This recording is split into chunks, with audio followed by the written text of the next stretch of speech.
Enable Ireland supports children with disabilities all over Ireland, just like me. Support children like Kyle by popping your pre-loved clothes, accessories and homeware in a bag and donating it at any TK Maxx. Each bag could raise up to €20 for Enable Ireland. Give up clothes for good at TK Maxx. And take action for children with disabilities. Welcome into Sportsmemo's betting podcast for the Wednesday card, March 13th. We're actually talking to Robbie Veno right now on Twitter at RobVenoSports, and we're talking late here on Tuesday. So the openers just came out at Bet Online, Robbie. But first off, welcome to the podcast. How you feeling? I am feeling pretty good, Drew. Obviously a fun time of season, but yeah, feeling good today. I'm looking forward to this week for sure, and then the following 2 weeks. Absolutely. I bet you're feeling good, man. Red hot, Robbie Veno. What are you, 8-0 the last 2 days, including free plays, 9-0? Boy, oh boy. And it's not like they didn't make me sweat a couple of them out. I know we were both on the Wofford side, which didn't look good for a while, but boy, they came through. And then, of course, St. Mary's fouled with 0.2 of a second left. Go to the line, knock down 2, get another cover. So, yeah, when you're seeing things right and you're running well, those are the things that happen for you rather than against you. And right now, like you mentioned, 8-0 last 2 days, free play yesterday, Gonzaga got there. And almost everything we talked about on the podcast yesterday came to fruition. So good day, good couple of days overall. Yeah, for sure. I mean, that St. Mary's game, that was a wild one. And that Wofford game, man, that one was nice. Having Wofford, they were losing. With about 4 minutes left, it was tied. You get the 7-point favorite. It's not looking good. And then all of a sudden, they just played lockdown defense combined with the UNC team not being able to hit a point. And Wofford, they can hit their free throws. It's a good team, man. Robbie, where are you seeing Wofford right now? Yeah, I think yesterday when we talked about it, I don't think they can make it to a 6, but I do think they could be a 7 for sure. Of course, saying they can't be a 6, if certain things happen over the course of this week, maybe they can. I have them power rated so high, Drew. Legitimately, they're in the ACC, they'd be right up there with Clemson. So you're talking about a team of, mid-rung ACC strength and maybe a little bit better. To me, 6 be a little high, but 7 or 8. And as we have been saying here for Sports Memo forever, Teddy covers, myself, way back in the day. Wofford was just another easy winner, Drew. That's all it was, just another easy winner. Exactly. Right side, wrong side, either way, it cashed, man. So congrats on that Wofford game. And you got some plays up today. It's also $2 Tuesday, and if you're listening to this on Wednesday, because we're doing this so late on Tuesday, talking about the Wednesday games, there'll be a lot up as well, some soccer matchups from Nick Borman, and early plays coming in from the guys, early starts all day long in the college basketball conference tournaments. And we'll talk about one here, the aforementioned Wofford Terriers. You said we're lined up with middling of the road ACC teams. Looks like we've got 2 of those here, 621, 622. Clemson at NC State. Not at NC State. It is the tournament game, neutral site in Charlotte. 1.5. Bet Online just opened them. Clemson minus 1.5. 142 being the total. Robbie, how would you look to bet this second round game in the ACC tourney? Yeah, solid contest for sure, Drew. I made Clemson a 0.5 point favorite, so pretty much in line with where the opener has come here. These two teams only had one meeting this year, and it was nip and tuck the whole way. NC State had that game at home. There was no home game for Clemson in this series this year. NC State wins at 69-67. It's definitely a contrast in styles, for sure. Clemson would much prefer the methodical style, which is the way the first game went. Stayed under the total, as evidenced by the 69-67 final. And NC State would love, under Kevin Keats, to get it up and down. It's what they do best. So on a neutral floor, we've said here on the show plenty of times that it's easier to slow a game down than it is to speed it up. Clemson's pretty well disciplined, and I don't know that they'll allow NC State to get them into even a 15-20 minute period over the course of 40, where it's kind of speed up basketball. It makes it difficult on NC State, but all that being said, they did win that style the first time around on their home floor. I don't know that I could play this one either way as far as side is concerned, but I might look toward under here. We saw both of those ACC games earlier this afternoon, Drew, go over the total almost by identical scores, 79-71, 78-71, but I think this one may stay under. I would pretty much bank on Clemson being able to impose their will and make it a slower game. And Robbie, do you see anything there as far as, because it's something I like to look at in tournaments, as far as if the first couple games go over, look for games to keep going over. However, like you said, it wasn't like drastically crazy, like scoring, like 80 or 90 points per team or anything like that, where the rims might be, soft or anything like that. Did you notice anything of that nature in the first two games that would make you look towards the over? Yeah, with Notre Dame, it was a real hot shooting first half and an ice cold second half, right? But Georgia Tech, for the game, Drew, did shoot over 50%, and that's not a good shooting team. This is an NBA arena that they're playing in, the Charlotte Hornets home. So certainly perhaps the way the NBA games score, maybe we do get a little more offense here. But I still think styles make the matchup more than the tight rims or the loose rims. I think tight rims would be even worse here. We didn't see that today. I just feel like, Clemson, if they can go to Raleigh and slow NC State down and get them to play a game that totals 136, then they should likely be able to do the same here in Charlotte tomorrow. Good stuff, Robbie. And guys, remember, it's $2 Tuesday if you're listening to this on Tuesday. If not, check out Robbie Veno's Rest of College Basketball Season. We're doing a special for today.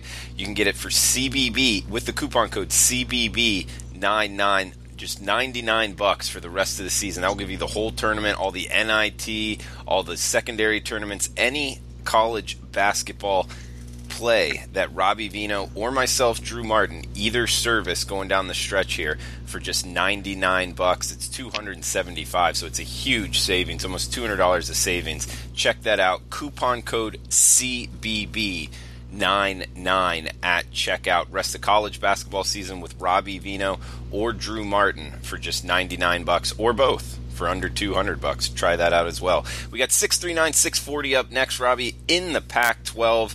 3 p.m. Eastern, 12 noon Pacific tip here. Arizona at USC. Looks like -1.5. That's Arizona laying in this one. 139.5 the total, Robbie. Yeah, and the Pac-12, Drew, for all intent and purposes, is an absolute free-for-all at this point in time. I know for the majority of the season, a lot of people, I think even including myself, have figured this to be a one-bid league. But we were, giving the Pac-12 some time to sort itself out, and maybe a second team would emerge. And not only didn't a second team emerge, Drew, but the first place team fell like a ton of bricks at the end of the season. So right now, believe it or not, the number 6 seed in this tournament is Oregon. Oregon happens to sit number 1 in this league in my power ratings right now. So that goes to show you what a jumbled up mess this is. Washington, of course, held the top spot for a long, long time this year, but Mike Hopkins' crew did not play well down the stretch. You're going to get fully focused efforts out of every single one of these teams in this tournament. If you don't, shame on the head coaches, shame on the kids, because for these teams, their only way into the NCAA tournament is to win this tournament. It's almost like, the Ohio Valley or any other one-bid league at this point in time. So I think with Arizona and Southern Cal, they played once this year. It was a complete blowout in favor of USC. We saw Sean Miller take the microphone at half court a couple of nights ago and pretty much announced to the crowd that he's done coaching this Arizona team. Told him how much fun it's been to coach here for 10 years, almost like he knows what's upcoming in this trial that a couple of coaches he and Will Wade and a couple of others are going to be part of here. So for Arizona, maybe they play with a little bit of let's win one for the coach type of mentality that has to be figured in here for sure as part of the handicap. Not as I'm not saying that's the majority of the handicap, but you have to figure that in. I think USC has the more talented roster. They've underachieved. I think Andy Enfeld, the head coach of USC, is actually coaching for his job in this tournament. So there's all kinds of motivational aspects for all these teams to perform well, these two in particular. If I had to look here, I think I would look towards Southern Cal. It's difficult to say where totals are concerned, Drew. I'm going to have to play numbers rather than theories where this tournament is concerned, because it's hard to gauge whether or not these teams in the Pac-12 can play enough defense, the majority of them, to keep games under the total. Although you would think that with all the motivational angles here, you would come prepared to play defense. So it makes kind of a contradictory argument, which is why, like I say, I'll probably have to find numbers that I prefer to play rather than playing a general theory.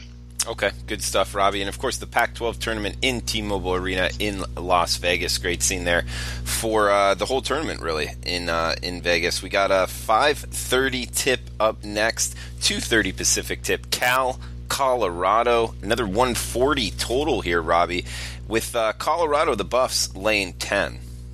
Yeah, that might be a little bit cheap. I had them 11 as far as my power ratings are concerned, and right now Colorado's a definite. They're one of two teams in this league that are play-ons. Colorado finished strong to end the season. They are a good defensive club overall.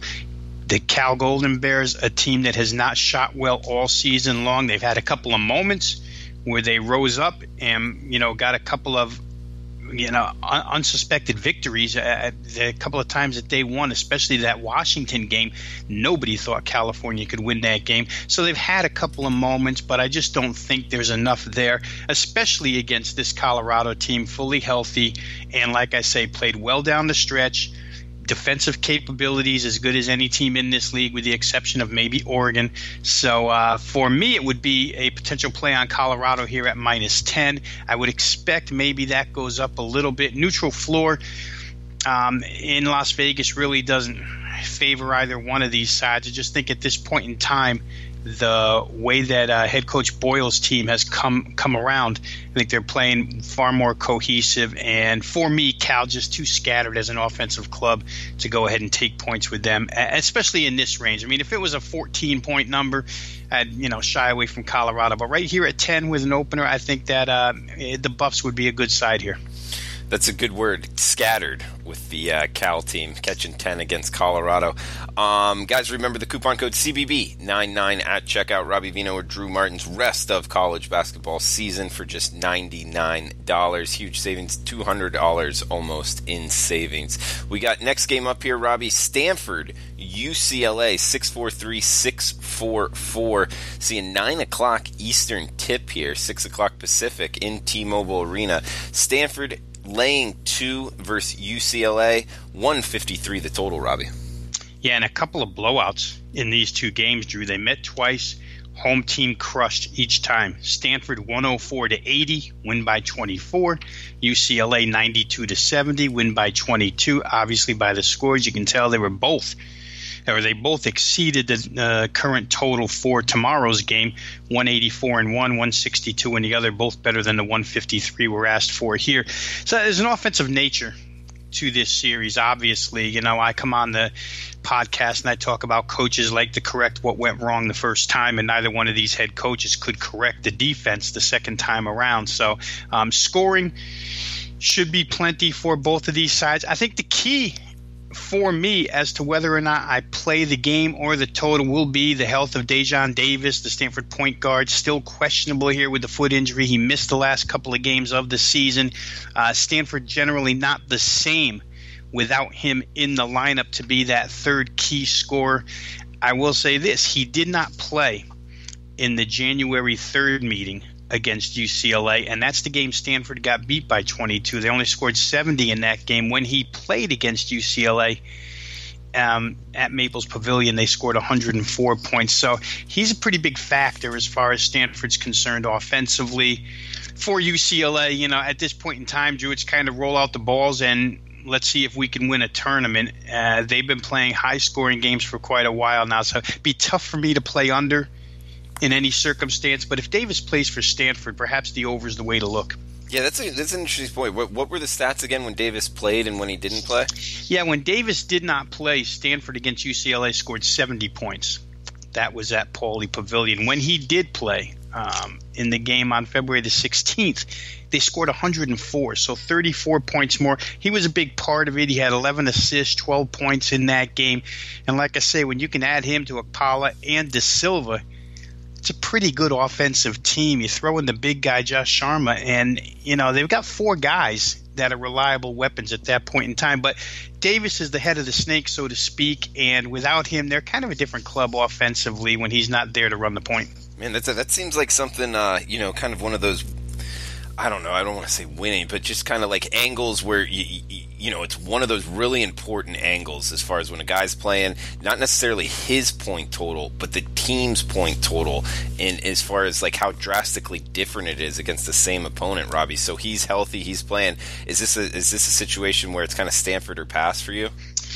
Yeah, I would. Well, it could be total or pass for me, Drew. Tell you the truth, if Davis plays, then Stanford could definitely be a play. UCLA, I think one of the keys that we'll find in this game, what it could come down to if it's a close contest, is UCLA's a poor free throw shooting team, Drew. I've seen plenty of nights where they just clang free throw after free throw, and I think their overall statistical numbers are not good as well. Don't have that pulled up in front of me right now, but I know they're somewhere in the 60% range as far as a in the 60s as a free throw shooting team. That's not good if you're involved in a game where the line is 2 points. So Stanford with Davis, probably a good side, and Davis on the floor probably makes this an over.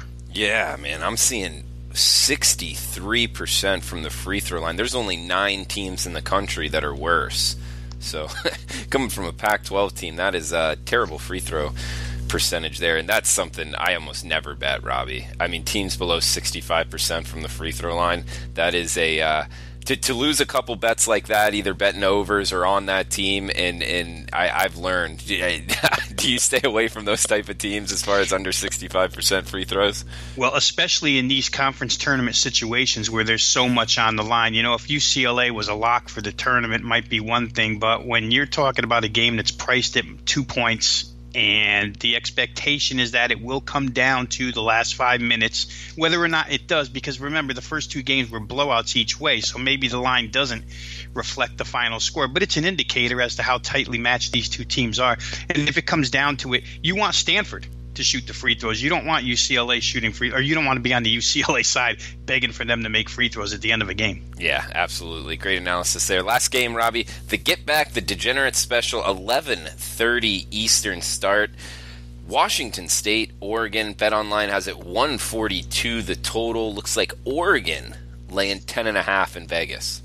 Yeah, boy, they came on at the end of the season, Drew. They've performed very, very well. It was a long time coming for this team, which suffered through injuries, especially the most notable one when Bol, their star freshman, went down. But somehow, some way, Dana Altman found a way to regroup this team and really perform well down the stretch. I mean, they destroyed Washington late in this season, and they come in to this tournament with a full head of steam, winning 4 straight games. They haven't won a game in their recent 4-game win streak by less than 8 points. So certainly they're capable of winning by margin, even though they're not an explosive offensive team. They rely on the defensive end. If you check out the points allowed in their last 4 games, 51 to Arizona State, 47 to Arizona, 47 to Washington, and 61 to this same Washington State team, which they just played a few days ago. Washington State's reliant on offense. Robert Franks, he may be the best player on the floor, but if you shut him down, which Oregon's found a way to do twice, or at least keep him contained, because against Oregon, Washington State has only scored 58 and 61 points in the 2 matchups, far below what they normally would score. I think we talked a lot yesterday about sometimes third time around it's tough to beat a team 3 times, but in the same breath, as we've seen the last couple of nights, sometimes the matchups are just too tough to overcome. For me, this is a matchup where Washington State's concerned, that's too tough to overcome. I would probably play Oregon. I said earlier that there's 2 play-on teams in this particular conference tournament. They would be Colorado and Oregon. They're likely the only 2 trustables. Somebody could get hot in this tournament. There's talented teams involved. Bobby Hurley's Arizona State team, talented. But they've all been so erratic throughout the season, and the 2 teams, Colorado and Oregon, are the 2 that close the season strong.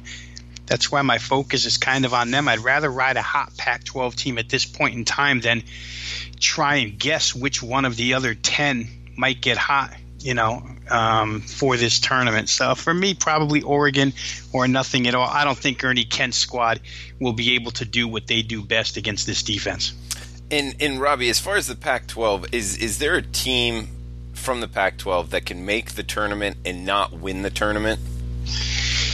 A couple of weeks ago it was probably Washington, but now, I think Washington's in the same boat as the rest of these teams. You have to win your tournament. They could still, be put in by the tournament committee. I never want to guess what they're going to do, but Washington did not close the season very well, losing to California, one of the worst teams in the nation, and then getting beat at home by Oregon.